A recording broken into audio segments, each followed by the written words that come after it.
Well, hello and welcome to the EMS Leadership Summit. This is our 7th summit. We're here for day number 4 in our daily debrief. My name is Robbie McHugh.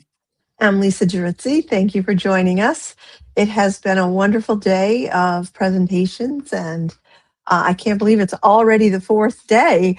It takes us months to get ready, and then boom, it's the 4th day.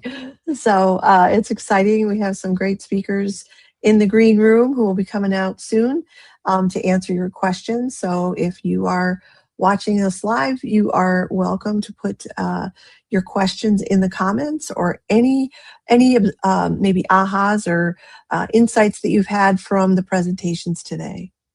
And folks, presentations are still available for day number 4 until 8 a.m. Eastern tomorrow. And you can go ahead and visit our virtual exhibitor hall for all of those sessions. In addition to all of our summit sponsors, we have our playbook as well. And you can go to emsleadershipsummit.com/playbook to see the full lineup, as well as some additional articles that we've put together here. So we have, today we actually had our second lunch and learn with the VR patients group, talking about utilizing AI in training and how it's really going beyond the mannequins and actually giving people, I think it was the affective domain training skills. It's just amazing what they put together. The fact that their AI patients that they've developed, you can feed them information and script into the scenario, and based on your tone and based on your language, it will de-escalate the patient. The patients will react and respond to your questions. It's a really neat technology. So happy to have that. We actually featured and put the recording in the VR patients booth if anybody was interested to go to the virtual exhibitor hall. And we put a copy of that recording there, as well as yesterday's session with Dr. Clayton Kazan, medical director for the LA County Fire Department. And he knocked it out of the park. I mean, it was a great session yesterday, sponsored by BD. So head on over to the exhibit hall if you wanted to check out the replays on those. Yeah, you can't get the lunch part of it, but you can still learn. And we had a great turnout for both of those, and really want to thank our sponsors. It's a fun thing we do at the summit every year. We have 1 or 2 lunch and learns, and I think it's unique and fun. People get Grubhub gift certificates, and but you can still learn from these amazing presenters. And again, thank you to BD and VR Patients.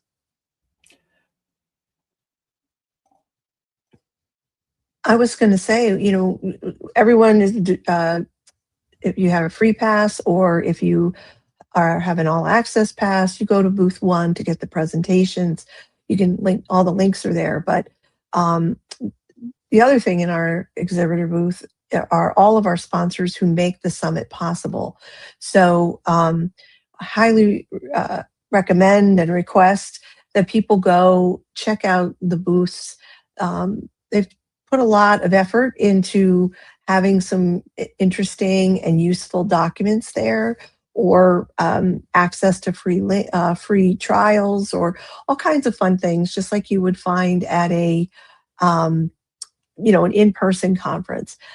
So please go to our sponsors' booths and check them out. This one is really great. The Citizens CPR. Yep, and the Resuscitation Academy, 2 great organizations coming together with a ton of resources for any EMS leaders at every level, frontline leaders, training leaders. Definitely check out their PDFs and downloadables about the 10 steps for improving survival from sudden cardiac arrest.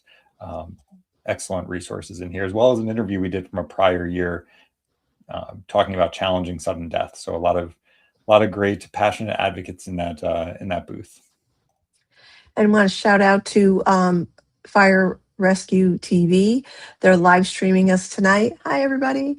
And we really appreciate Martin. He's been a tremendous supporter of the summit every year for the last, I think, 5 years, if not more. But he has some great stuff in his booth, and also some great opportunities for getting digital signage for your organization.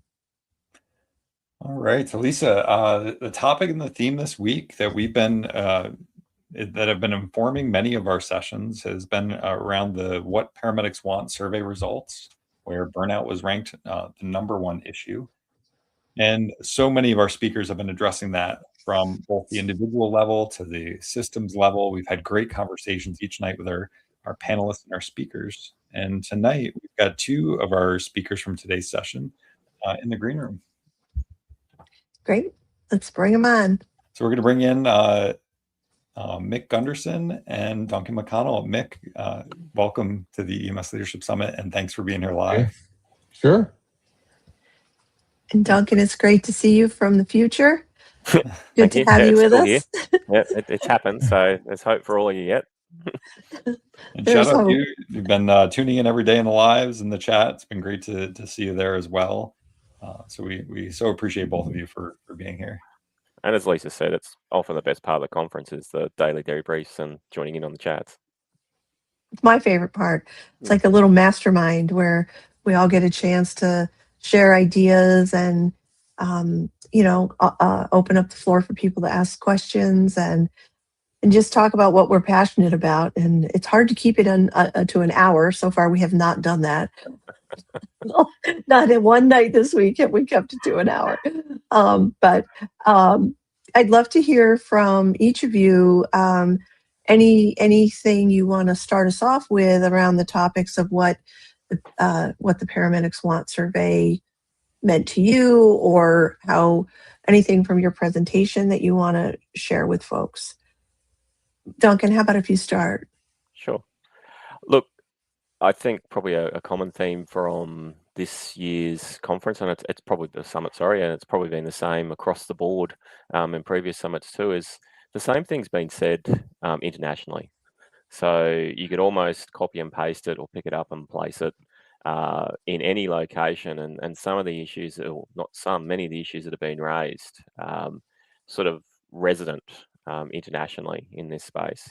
And I think it's what's really cool about this particular summit is that the people you have presenting in those different locations, they're not happy with the norm. They want to push the change. They want to take it to that next level. And I think I made that comment yesterday's in one of yesterday's presentations. I said, you almost need a leader that says, "Hold my beer. Let's make this change, and let's come along for the ride." And that's the type of person that you want leading an organization to enable this change to happen. I mean, yes, burnout's real. I'd be lying if I say I've never felt it, because it's just something that happens to all of us. I'm in my 29th year this year. I know there's plenty of people that have got more years under their belt than me. But when you start seeing it happening in 3 and 4 year veterans, or not even a veteran, like new personnel, you really have to start to wonder, is what we're doing the right thing? So, I mean, even from an Australian perspective, the average time in the job now, I think when I started, it was probably in the 20-year mark. Now it's down to like the 4 or 5 year mark, and people move on and find something else to do. So, yeah, look, there's a lot. So I'd love to hear Mick's versions of how he sort of feels it's operating in his neck of the woods as well. But yeah, change is hard, but if you've got the drive to do it, then the possibilities are pretty phenomenal, especially with what some of your speakers have presented today, this year. And your topic of education, I thought, was really an essential conversation to be having, because I know Dr. David Daniels has talked about it. I know other leaders have talked about it, that when people feel more confident because they have the education, whether it's in leadership, whether it's clinically, or handling a difficult conversation or anything in between, it reduces people's thinking about it, overthinking about it, stressing. And as you mentioned, it's a sadly underfunded department in a lot of places. I don't know if it's most, but in a lot of places. But what have you seen around education and its impact on providers staying, retention, that kind of thing? Well, it's often the forgotten child of EMS, to be honest. It's sort of like, oh, we've done something wrong, or this has popped up, and now we need to do some educating about it. We need to be on the forward foot. I think the best way to sort of look at it, it's like you wouldn't put a critical care or a flight paramedic. Now, I'm picking on them because they're the most highly trained paramedics we have within the services around the world. You wouldn't put one of them in a critical care transport ambulance or a helicopter without education, training, and ongoing professional development to make sure their skills are forward. It's the same as your cardiac surgeon. You wouldn't want your cardiac surgeon to graduate from uni one day and give him a cardiac surgeon hat and he starts operating on you the next. Like you need that ongoing, continuing development. And I've seen that a lot in the leadership space too. Often we take someone that's a great clinician and then we plonk them in a leadership or a management role. And just because they are great, without any training or development, and just because they're a great clinician, they sort of expect them to step up to that next plate. And look, they might, but how much better would they be if we gave them the tools and some training and some guidance and some mentorship before we said, all right, now you're ready for that next step? It's no different to how we would train them from a clinician perspective. So why do we not do that in the same way for leadership? And I have started to see that in some of the services here in Australia and internationally in some of the places I've worked. And in some of the areas I've been doing my PhD thesis in, they're low to middle income countries. One of the things they like doing is listening to some of the challenges we've had in more developed systems and making sure as they evolve their own system, as they move into sort of a modernization direction to sort of enhance their healthcare delivery, making sure they don't make the same mistakes we've had. And it's really reassuring to see them implementing those steps as core parts of their development as they modernize their own systems. That's great. And you'd commented earlier in the week around this. In most of these places, they're nationalized health systems. So you have in Australia 8 systems, which is pretty remarkable, right? Has its pros and cons, but yeah, just 8. Yeah. So Mick, how about you? What are you seeing in this conversation around provider burnout, systems burnout? You're also serving as the editor of the International Journal of Paramedicine. So have there been any pertinent literature that's been published that you've been seeing and keeping your eye on in this domain? Yeah, the journal's been publishing a fair number of manuscripts surrounding this issue, but as you guys have been talking, what kind of came to mind for me is that this is certainly not unique to EMS. This is a broader issue in healthcare, certainly. And the Institute for Healthcare Improvement has talked about this in kind of an interesting way. They originally started out with what they called the triple aim.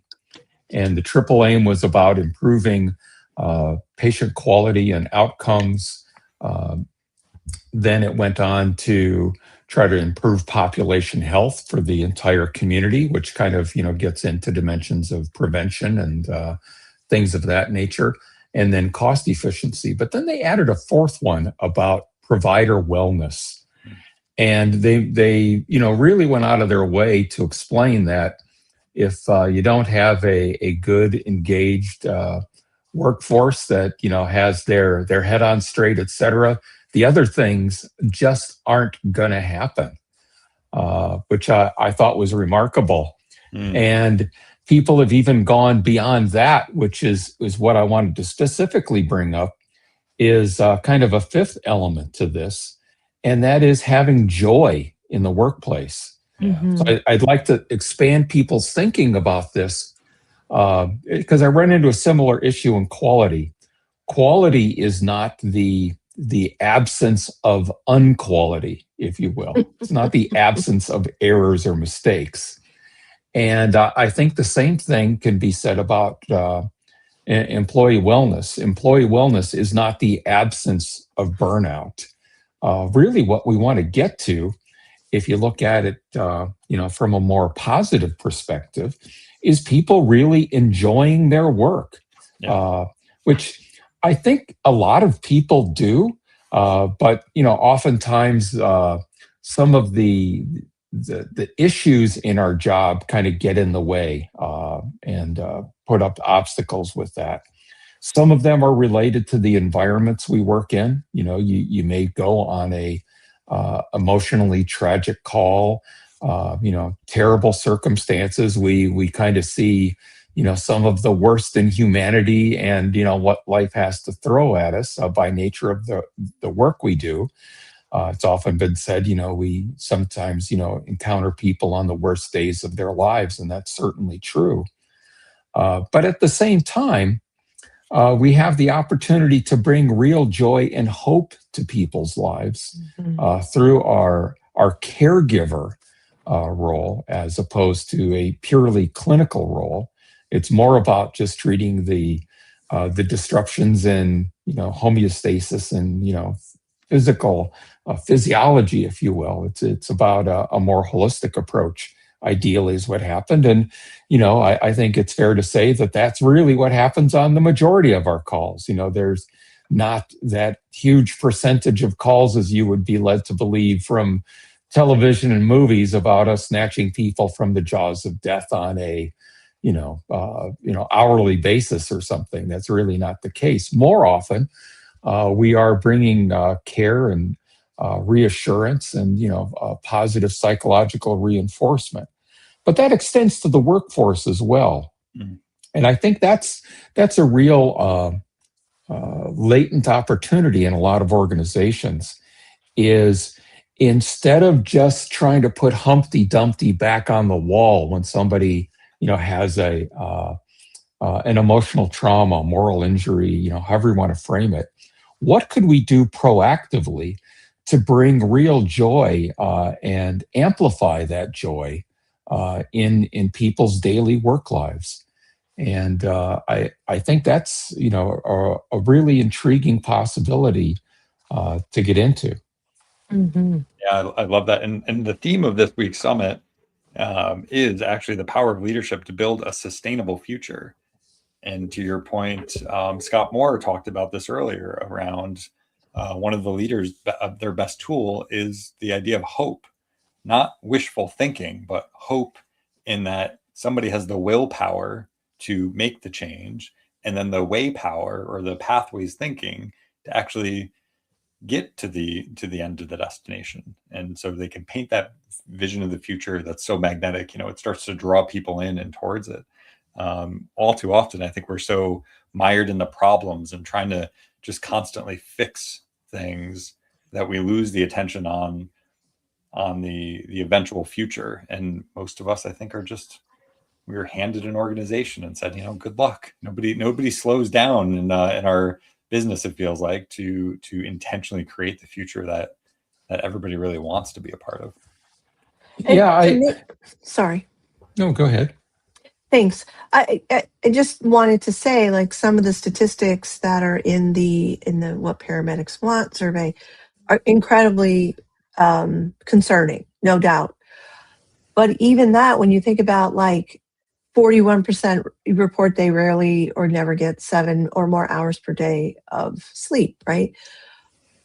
Well, why don't we study the 59% who do and find out what are they doing? How does that work? What are the systems that are making that happen? Or I can't see more of those, but you know what I mean? Like, I think that's the culture we swim in as a much larger issue, not in EMS, in the world of let's fix the problems, right?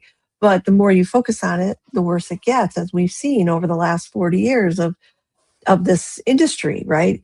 So to your point, Mick, like, how do we be more proactive? I think we start getting really curious about, the 59% that are getting the sleep. What are they doing? Or the 41% who, aren't able to have a healthy diet. That are having a healthy diet. How are they doing that? Right. And then we start to create systems that support that life living forward and that solution oriented. Again, not in any way to deny the other side of it, but if we only focus on that, I think we just aren't balancing it, and we aren't learning what can we do better. Yeah, there's a tool set called appreciative inquiry that I like to present at management workshops alongside what I typically teach with quality management. And with that, I try to point out that a lot of the quality improvement projects are trying to patch errors or deficiencies in a process design. what was it that in the process design that made it possible for an error to occur or more likely to occur? And how could we be better at detecting the problem or mitigating its consequences? But that's all focusing on the negative. And again, after Humpty Dumpty has fallen off the wall. And the thing I appreciate about appreciative inquiry is we turn that 180 degrees around and we ask, what are we doing well? What are we doing right? And how can we amplify that? And this kind of gets to your point, Lisa, is what is it that's happening in the people that have good wellness, have good nutrition, have whatever positive aspect we want to focus on, and then employing the methodologies of appreciative inquiry to try to amplify that in the organization. So that's something I just wanted to mention, appreciative inquiry, and give that tool set a plug so that the context of all this isn't lost. There's something I want people to feel actionable about this conversation and say, yeah, that kind of resonates with me. I'll check out this appreciative inquiry stuff and see if that's something we could do at our shop. Yeah, I studied with Dr. Cooper Ryder many years ago and did a lot of work, and even with Robbie when we first met. That's the methodology that we used together in the organization he was the president of, and I've been promoting it and working with it ever since, because it is so transformational, and it just creates a different world when you study what works and what you want more of. Mm-hmm. Yeah, it really opens up the idea to dream and just kind of let your hair down and really apply your imagination to what could the workplace be like. Mm-hmm. And as a facilitator, you try to get people to feel unconstrained by the status quo and what typically happens in their organization, whether it's EMS or otherwise, right? Because this is a universal tool set. This certainly isn't specific to EMS. Yeah. And in so doing, you try to pull out ideas that, that might be actually something we could do something about.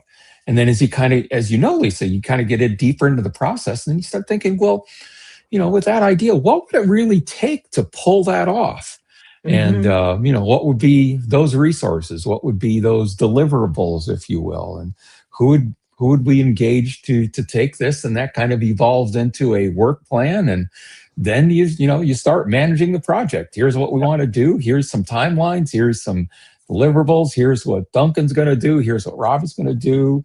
Lisa, Mick, and before you know it, something actually starts to happen in a more tangible, real way, and not leave it just at the dream and imagination stage. Because if you leave it there, I find it frustrating. It creates a kind of an expectation that something cool is going to happen, and then nothing materializes. And if you don't follow through with it, it can actually be a net negative sometimes, unfortunately. And there's a principle in there that that David Cooper talks about in AI, the original AI, is that people vote with their feet. So like you can put all these different ideas up on the wall, and then people can actually go to what most attracts them, what they're most passionate about, what their strengths are, and they can focus in their zone of genius. And people get excited about that. They get excited because they also had an opportunity to dream with the other group and paint that vision of the future. It's not just somebody else's good idea. It's like, I had a say in this. And that's why Lisa and I like to get people in the mind and the question of, like, imagine 5 years from now, you woke up tonight and you went to bed tonight, and 5 years from now, you woke up and your wildest dreams came true about your organization. What does that future look like? And it gets them to disconnect from all the problems and connect with, what's possible. They get out of all the excuses of, I couldn't even say that we want full staffing because they're so mired in they don't have enough staff. But when you get them into the future, even just a few years, they start to dream bigger and bigger. And that's the exciting part. That's what gets people really excited. And then it's usually not that far off. I mean, When we've done this in organizations, while we said 5 years in the future, we've completed things in like 18 months. And it happens like that. And all of a sudden, 90% of what everybody talked about came true. So yeah, we're huge fans. And it really works well in the world of retention. In my experience, I've worked with a lot of organizations around that issue and creating a future that everybody wants. And you can't stop there. As you said, you have to then go, okay, how do we design it so this works? And then the final stage is the deployment stage. Like what actions do we need to take? So like you said, it doesn't stop at that dream imagination, or as Robbie said, like if you could have it be any way you wanted, then it becomes, okay, let's do this. And it's a whole nother energy, and you don't see burnout in that experience because something else is getting called forth. It's not that people don't get frustrated. It's not that people don't have good and bad moods, but there's something bigger that is emerging, and everyone seems to connect to that. You know, Robbie, when you mentioned voting with your feet, it made me think back to an event that took place in the relatively early 90s. And have any guys ever heard of something called the Sand Key EMS Conference? No. So, this is an important historical milestone that I think a lot of people have never heard about. What happened is when I was working back in Pinellas County back in the early 90s, the ambulance contractor had part of their performance contract is they had to put on a national EMS conference. And so they would work with the EMS authority and the Office of the Medical Director where I was working about, what would be the theme of that. And a couple of years before this, my medical director, Dr. Joe Ryan, and Dr. Sandy Kuehl, who at that time was the medical director for hospital health, I'm trying to remember the exact name, but it was Hospital Health Services or something in New York City. And they actually at that time ran the EMS system in New York. This was before it went to FIDNY. And they had attended a conference in South America and got to see a physician-based EMS system that was very prevalent across many areas of South America that did home healthcare services as one facet of their EMS system design. And they were just floored by how efficient and effective this was. It was basically a much more elaborate triage system that would determine whether or not they needed a taxi ride or a bus ticket, or on one end all the way to a very sophisticated ambulance with a critical care physician, a critical care nurse, a paramedic, and a driver, and everything in between. But most of the calls were sedans with physician house calls, and it was part of a subscription-based service. And it totally captured Dr. Ryan's and Dr. Kuehl's imaginations. Joe had some background working with Indian Health Service doing tribal medicine, and saw how this model could really be very, very interesting, with the low utilization of the EMS systems. Their UHUs are very low because they were very, very rural. And Sandy, on the other end of the spectrum, dealing with, New York City, saw it with a lot of underserved communities. And it really inspired them to think about how this could be potentially applied in EMS. And the terminology that was around at the time was considering an expanded scope paramedic.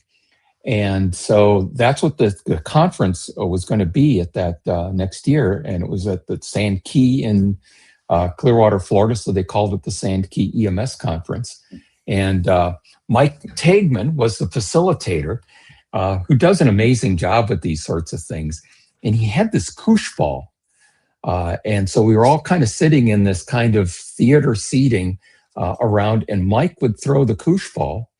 And if you were the person that ended up catching the koosh ball, you had to say what your idea was about expanded scope. Once the issue was framed out about, this this more innovative approach and comprehensive approach to EMS delivery, you wrote a topic. And so there was a scribe, and we wrote out all the topics, and each one of those topics got assigned a room, and everybody voted with their feet and went to the sessions that were most appealing to them. And in each session, they had a scribe that posted notes, and they had a printer and everything there, and they pasted the stuff up on the walls, and everybody read the minutes, and that kind of created new ideas for the next day of sessions. And I think in so many ways, that was the birthplace where the whole idea of what we now call community paramedicine and MIH stemmed from. The problem at the time was the legislative and political barriers to trying to implement any of that were enormous, but it so captured everyone's imaginations. The next year, they did the same thing, but it was a dramatically different tone to the room because so many people now started trying to start building these things. They considered their information proprietary, and no one wanted to share it because it was, everybody was developing their secret sauce and trying to develop, deals with payers and all of this. And this is going on around the same time as a lot of the major consolidation we saw here in the U.S. with ambulance service consolidation. So it was an amazing event. But again, it was one of these things where you dreamed and just kind of let your imagination loose about taking that general idea from what was observed in South America and, what could EMS look like in the United States? And align this thing where, this is what people calling 911 need and want. And we were trying to force fit saying, this is what we want to deliver, with out of hospital cardiac care and taking the emergency room, into people's living rooms and reinforcing that through education, where all the education was about, the acute critical care interventions and not about the real 80, 90% plus of what the job actually was. I just thought that was such an amazing event that nobody knows about in the EMS history, but it illustrated this voting with your feet and Lisa, the whole idea about kind of letting loose our imaginations on what paramedicine could be, or expanded scope, rather than emergency medical service being a restricting framework rather than an inclusive one about what we do. And I feel like that's what is being done in other countries, Australia, the UK, and Canada, and certain I'm a provinces. paramedic practitioner. Right. Yeah, so but at the time, this wasn't really taking place much of anywhere around the world outside of SAMU and the Germanic, Franco-Germanic EMS model with physician staffing, which is what was actually taking place down in South America as well, with the physician house call concept. And so ambulance model of those locations, which it still is in the locations I've been in, and it's an aspect as we transform and modernize the EMS that we've actually kept. It's one of the real massive bits that we go, actually, what you're doing here has to stay. This aspect is a key part of your modernization, because if you take this away, you'll fall into the same traps we're having, where you're going to end up with hospitals and ramping and all this type of stuff, where this is what the people need. And that way you've got your crews that can respond to your emergency stuff when it comes in. They're not waiting for crews doing, so that's a key part that we've kept in a lot of the modernization packages I've put together as well. And probably summarizing like what everyone sort of said today and throughout the day, I think it's the biggest challenge for services modernizing today is that they're still operating in that reactive kind of approach. Like, oh, we're an EMS, so someone gets hurt, we react. And I think a lot of that reacting approach rolls over into how they try to manage and develop and train and things like that, as opposed to taking that proactive approach where, okay, let's look into the future. Let's look at what we need to do. Like you said, like let's analyze those 51% of people that are achieving that, as opposed to and sort of reacting to the 49% that aren't getting what we need. Like if more people took that proactive approach, and I think that gives that example of the leader that's got hope. I mean, how many managers or leaders have we walked into over the years, and you see them sitting there and they're the grumpy old person?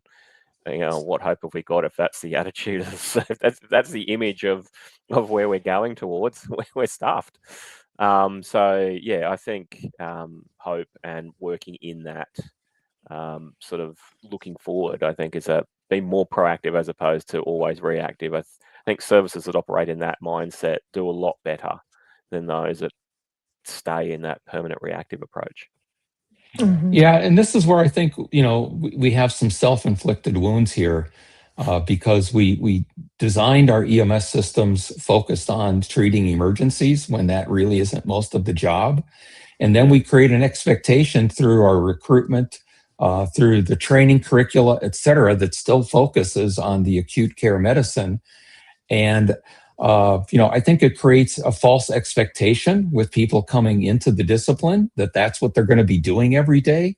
And then when they're confronted with the real reality of what happens on most ambulance calls and responses, you can see how people would feel like they've been sold a bill of goods. This is not what I signed up for. And then we see all the manifestations about this, where people call these the garbage calls, or this is not what I should be doing as an EMS provider, is going to these types of calls. This is not what I'm here for, and just creates all of this strife, et cetera.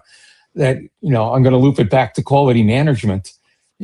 Something I've mentioned, I'm sure on these presentations in prior years. Quality management has three facets: quality planning, quality assurance, and quality improvement. The whole quality planning thing, in many ways, was completely skipped because we didn't look at what the population wants and design the process to meet those needs. We inserted our own desires about what the patient needs and kind of force that into the system design. And we're still reaping the unintended negative consequences of those early system design issues. Yeah. You never hear about the QP. It's always the QI, the QA. Yeah. Step in that process. Or we did a survey, but it doesn't mean we actually implemented it. We asked what people wanted, and then we shelved it. It was over there. It's gathering dust. Yeah, those are the irrelevant answers. We didn't like those answers. We already had the answers we wanted. We just wanted to make sure we consulted. Yeah. Yeah. So Lisa, we have one more speaker in the green room. I'd love to bring in Mike Emmerich actually to the conversation here. He's been staying up late. It is close to midnight in South Africa, and he joined us here. So give me one moment here to welcome Mike. Mike, thanks for being here tonight. We appreciate you staying up late, taking some power naps to be here, and you've been watching some of the conversation we've been having about system design. So welcome. Thank you very much. It's great to be part of the process. Much appreciated. So tell us a little bit about what you've been hearing in this conversation as you've been listening in, as we talk about system design, and maybe give us a little bit of perspective about the systems you've been in and around South Africa. Well, reflecting back on what Mick was saying earlier, good evening, everybody, is that we were in a similar phase in South African paramedicine in the late 80s. It also was a doctor-based system. It's transitioned out of that, which I think is kind of a backstep, in my personal opinion, to do that.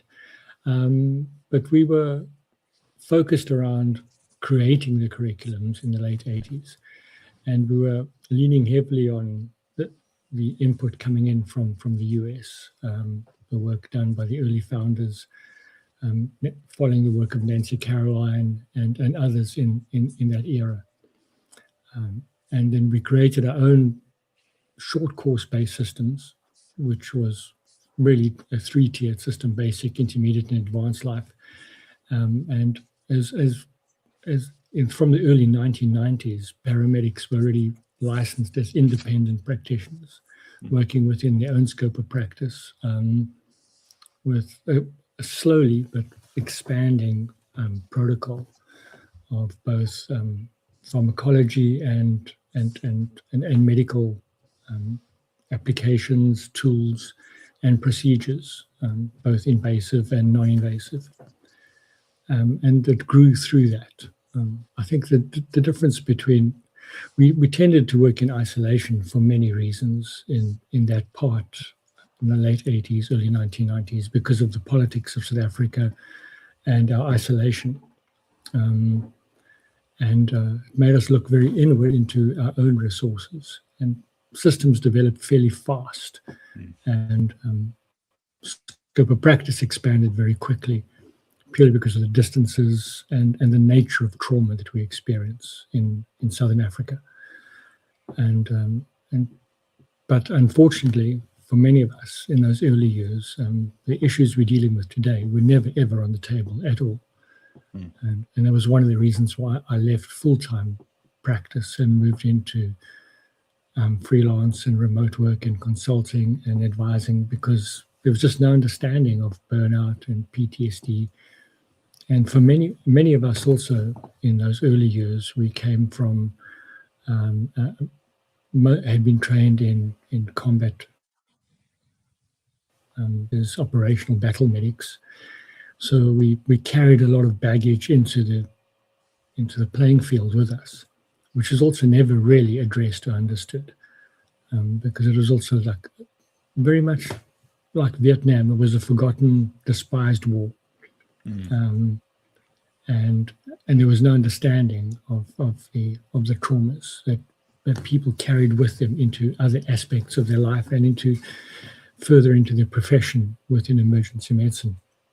So it was a very interesting and dynamic, and there was a high attrition rate of medics coming in who just couldn't cope in the early years because of in some instances, some of the worst calls I ever saw weren't as a operational combat medic, but really were on the field and in the back streets and in the political turmoil going on in South Africa.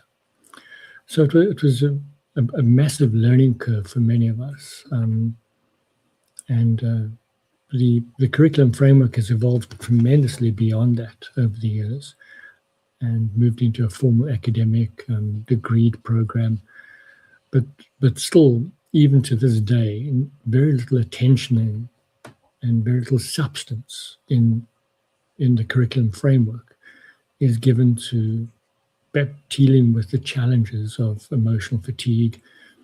And interestingly, there's been a couple of studies on the exposure to visceral trauma that one sees, and it's been correlated. There's been 1 or 2 UK studies done in the last couple of years in terms of the amount of visceral trauma that the general public would see, which is maybe 5 or 7 events in a lifetime, and operational first responders on the UK study was around about 400 or 500 visceral traumatic events that they experience, and medics working in South Africa and on the African continent have way more than that.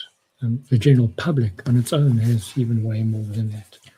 So, and we're looking at practitioners as seeing 2, 3, 4,000 or more visceral traumatic events in their lifetime. In my 40 years, I'm surely pushing close to 5,000. So it's no surprise that most of us are either in denial or in therapy. Very true. This is similar to what Brian McGuire has published in research about general population exposure to PTSI and causing further issues of PTSD, and the prevalence in EMS systems compared to the general public. And I think you are the one that we've been quoting all week when we talk about this What Paramedics Want survey. Is this is like you could almost copy paste this into what you've seen in South Africa and some of the issues you've been noticing with burnout and turnover and lack of leadership development and qualified applicants. So thank you for that in your presentation, pointing out that these are universal issues. I think many of our leaders have a little solace when they hear that, you know, it's not just their system that is dealing with these issues. You know, I work a lot with the Australian, one or two Australian companies based out of the Sydney area, and do recruiting for them for staff, because they hire South African paramedics who then immigrate there. And I actually had a discussion this week with a colleague friend of mine now about this very same dynamic, because he didn't know I was presenting at the conference. And he's an ex-CEO of one of the larger ambulance companies in Australia, and we were chatting, and he said that the challenges that we have here are exactly the same.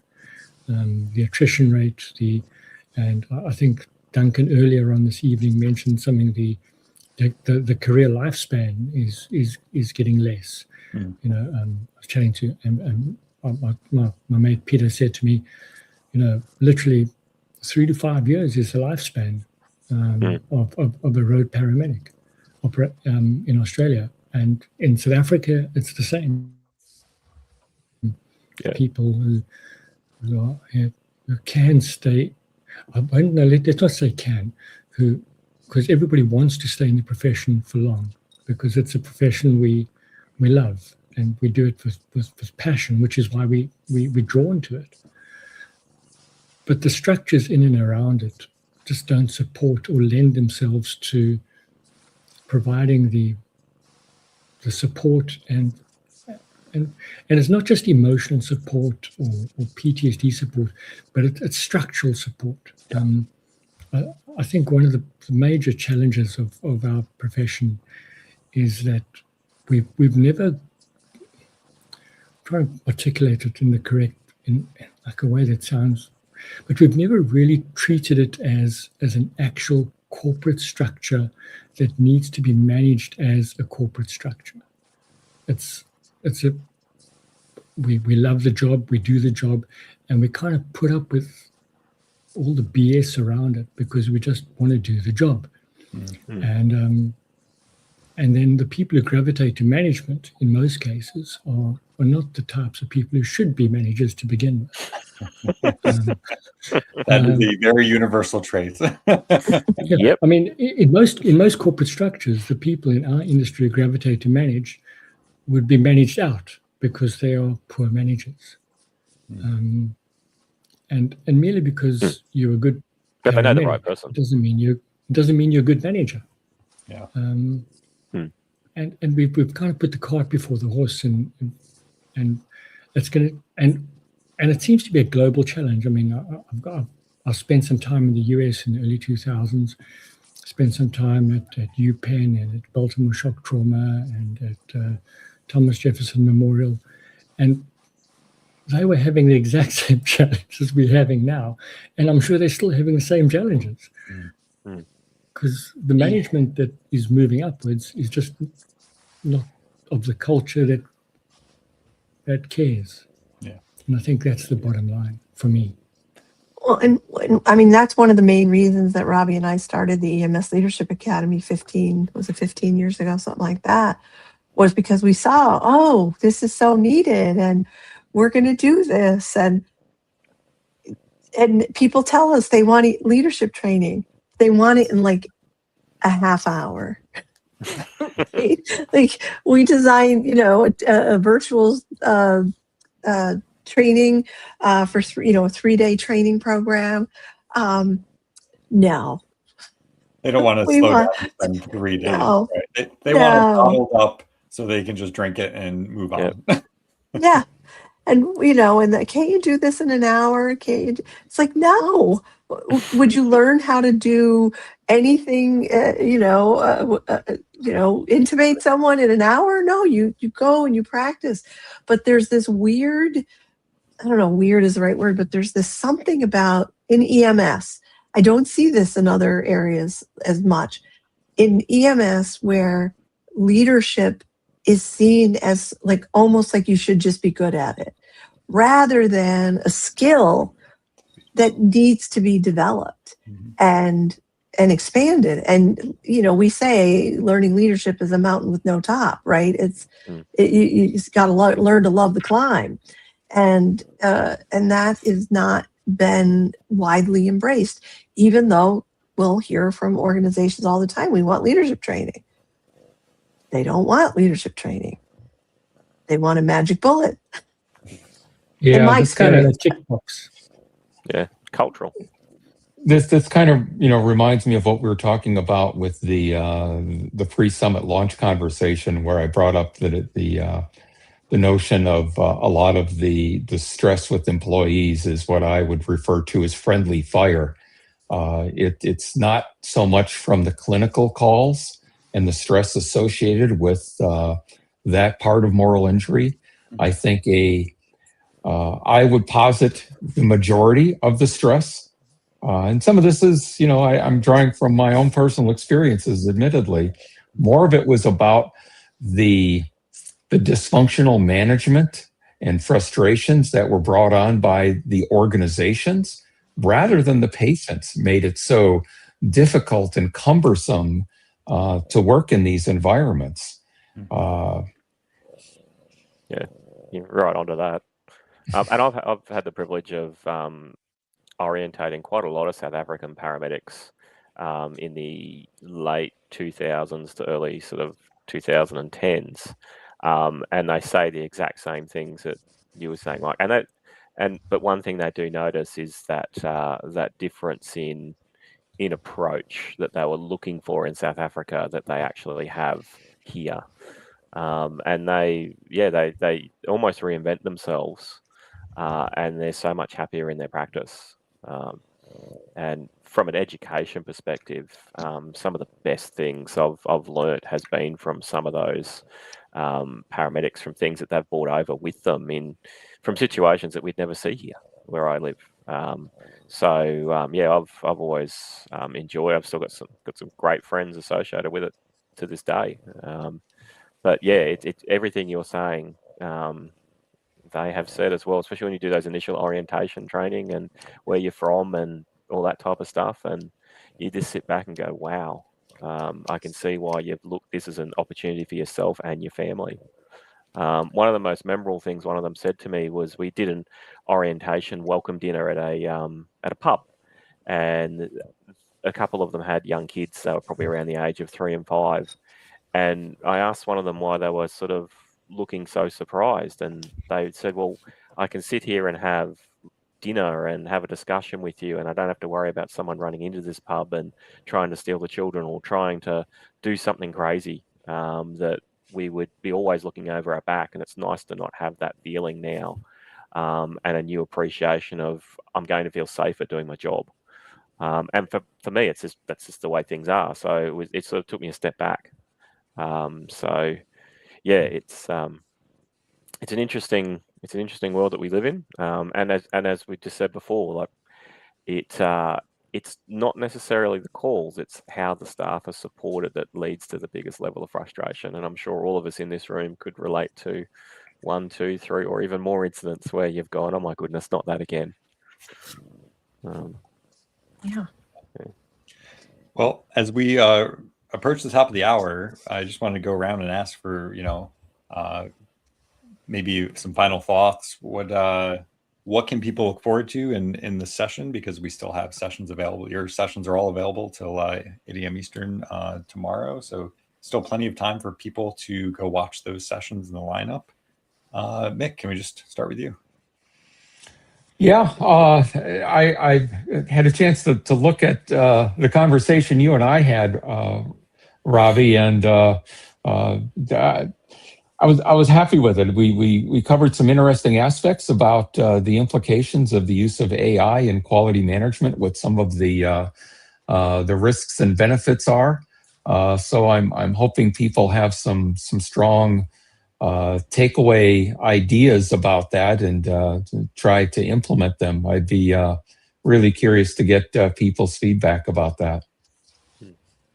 Great. Thanks, Mick. And Duncan.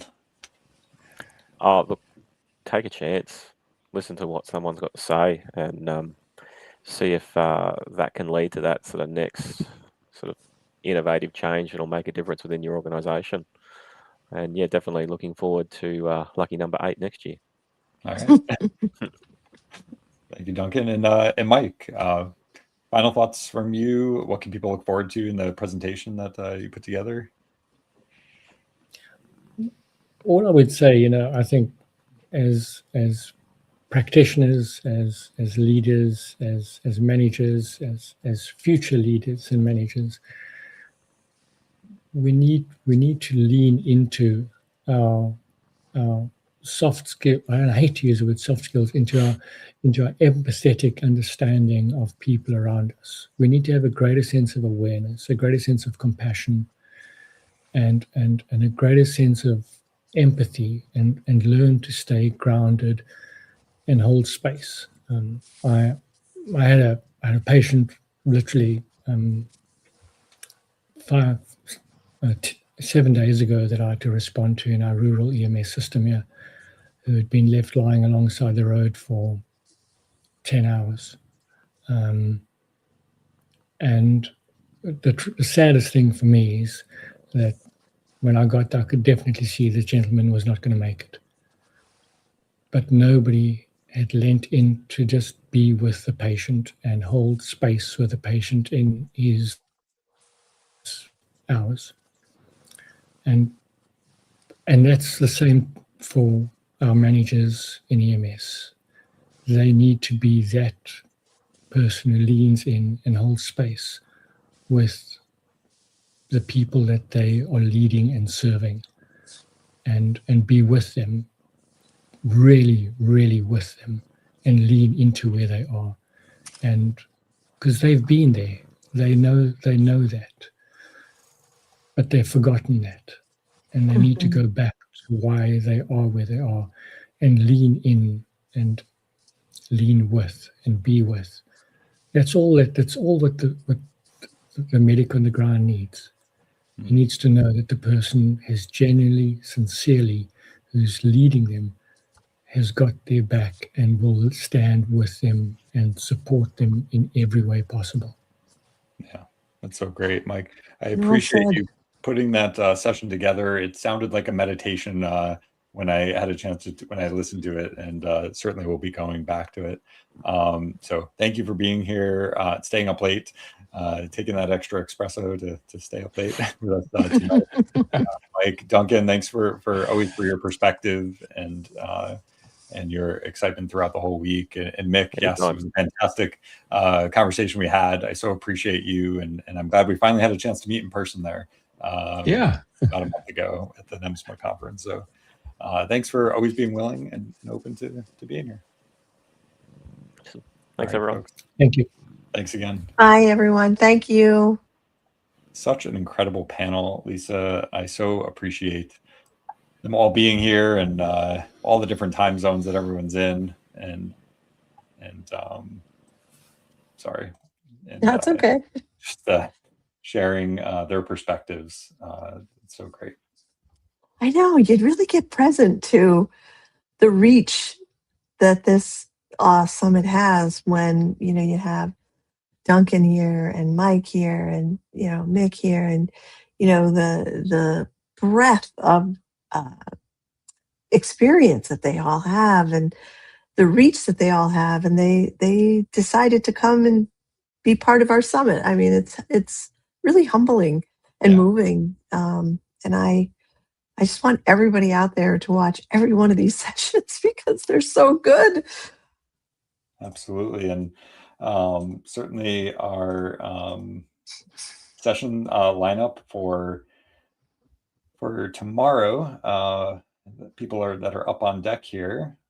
We have Dr. Nadine Levick, who is actually, her session got delayed a little bit, so it'll be premiering a little bit later in the day. But as Nadine does, she always comes through, even if she's operating in a war zone. She's committed to making it happen. So we're really excited to hear her safety and innovation keynote. I mean, it's every year she is just spot on with between the hype cycle and the emerging trends and the forecasting.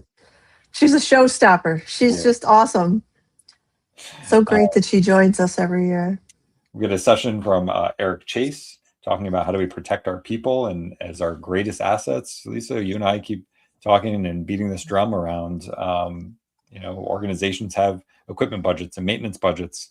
Where's the people maintenance, right? We just talked about a whole bunch of issues, systemic issues, and every other industry has some form of that. And it's just a bit missing in ours. So excited to hear Eric talk about that.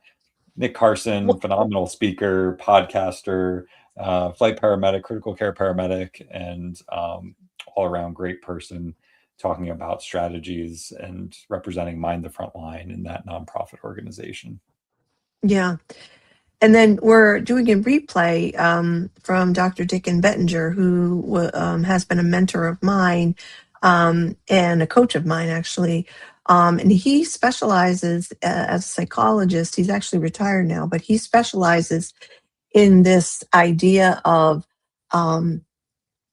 burnout, PTSD, and he actually has helped patients, clients to completely heal from that by looking at it with just a new paradigm. And he's an extraordinary human. And since burnout was such a big topic this year, I asked him, we could replay it either way, but I mentioned to him that we were going to replay it. He was just delighted, totally delighted to be a part of the summit again this year. And then that guy, Bill Teruzzi, yes, he's related. He's my husband. And he's an extraordinary human being. I'm not just saying that. He is a coach as well. He does leadership coaching inside a very large statewide organization. And he has a perspective on leadership that is unique and incredibly empowering. And and people, he works for the Department of Environmental Conservation in the state of New York, and it's a tough field. They have forest rangers, they have, biologists, everything you can imagine. And the folks that he trains in this paradigm of leadership have just had extraordinary success. So I'm excited that he's joining us this year, and he and I had a conversation about leadership and performance. So I love just the possibility of or the opportunity that people could see that here is such a large organization, and Bill is slowing down with these people for 3 full days of coaching, and coaching over the phone. It's not even like in-person training, right? It's just a conversation for that person one-on-one. The message that must communicate to the value of the employees that he works with, that is like his job is so great. He puts out a call for applications, and he gets 40 to 50 applications every time. And people wait months to work with him, and they show up. They don't, he's legendary in there. And I'm not just saying that because he's my husband. He is, people tell other people, and they're like, you got to do this program. You got to do this program. So I'm excited for people to meet him and to hear what he has to say. I loved his comment on the kickoff the other night that, he's been watching this. You guys do this live thing or the summit thing for the last 7 years. Yeah, it's funny. Yeah, it's funny. So tomorrow's going to be great, and every day has been. It'll be our final day. They launch at 8 a.m. Eastern, and will be available for 24 hours, as are the ones that will launch this morning. They'll be available till 8 a.m. tomorrow. That's for free pass holders. For a small fee, you can have all access pass, and why wouldn't you? To have 25 plus sessions of experts offering ideas. I mean, Lillian Bonsignor, the commissioner of FDNY, Amira Amira, yeah. Geez, eliminating turnover in an organization, or having a waiting list from Yeah. what she was dealing with 2.5 years ago. I mean, that's such an incredible story that everybody needs to go back to and listen to again, because what she talked about and her strategies, other organizations, Everybody can do. Yeah. Everybody. And I loved what Duncan said earlier about everyone on the, that everyone that's presenting, they're on the cutting edge, right? They're like, they're not stopped because someone said no, or, the barriers. They were like, yeah, life's an obstacle course.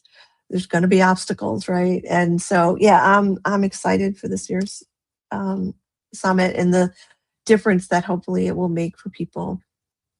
Quick shout out to some of our exhibitors and sponsors. We have AIM, EMS Software and Services. They're offering an assessment for a free billing assessment. So if you're interested in improving your operations, they have software from EPCR to dispatch to billing software, and their platform is compliant and compatible with all forms of electronic medical records. And they've got some great case studies here in their booth. We so appreciate them.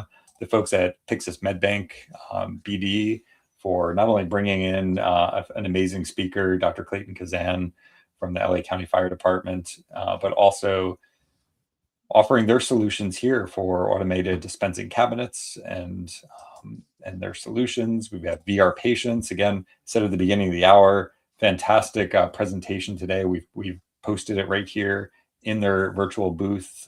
Corey did a fantastic job. Brandon did a great product walkthrough, but just the possibility to create consistency in training that's objective. The survey that we've been putting out with that group, the people that signed up and they showed up to learn about this, is that people would be more willing to try this just because if they could get more objective, non-judgmental feedback from AI than they get from a supervisor or another person. So the ability. That's a great point. Nobody has not many organizations have the capacity to do full simulations and mannequins and equipment, and to do it consistently, to bring everybody in. Schedules are already stretched so thin.